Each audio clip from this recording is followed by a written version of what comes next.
Well, there was this whole aspect of Tony that was in this now because of what I guess Steven and Tony Kushner had been thinking up, that he was an ex-convict, and that was the reason why he really needed to be out of the Jets now. And that it wasn't just like in the original film, it's just sort of like, oh, I got to be out of that now. I'm moving on. Something great is coming to me. It's like, I'd love to still be in the Jets. These are my guys. But if I try to be in the Jets now, I'm going back to prison. And I don't want to go back there. And there's this whole backstory that Tony had written and that Tony Kushner had written and that Tony talks about in the show, in the movie, that the reason he went to prison was he beat this kid up so bad he almost killed him. And Tony felt really guilty about that. And for a year in prison, he thought about it the whole time. And now that he's out, he really doesn't want to do that anymore. So there was all this great backstory to Tony that wasn't there previously in other versions of West Side Story. And that gave us a big springboard to jump into the film off of.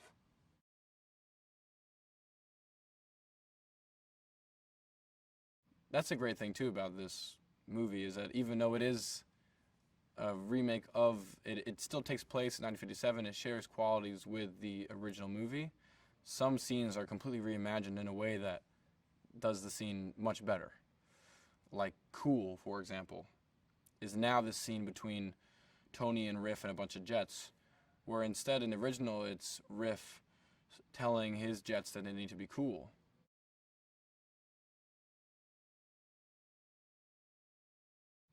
Everyone who's here is so talented.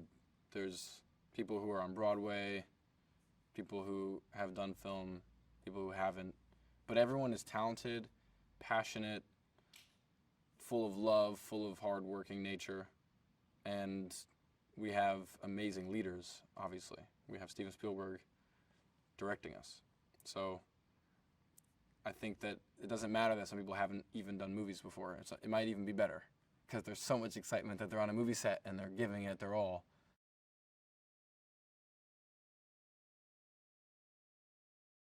Steven just wants everyone to have a good time, including himself.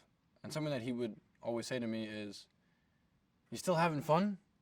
And I say, "Yeah." He said, "Good." And even on days where it would be heavy and emotional, I'd still remember what he said and still try to have fun. We're making a movie. And when the energy on the set is positive and everyone is excited, he doesn't want to kill that.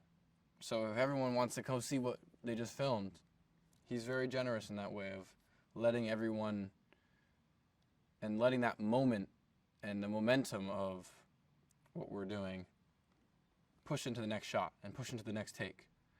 And I think he's very aware of that and keeping the vibe on set great.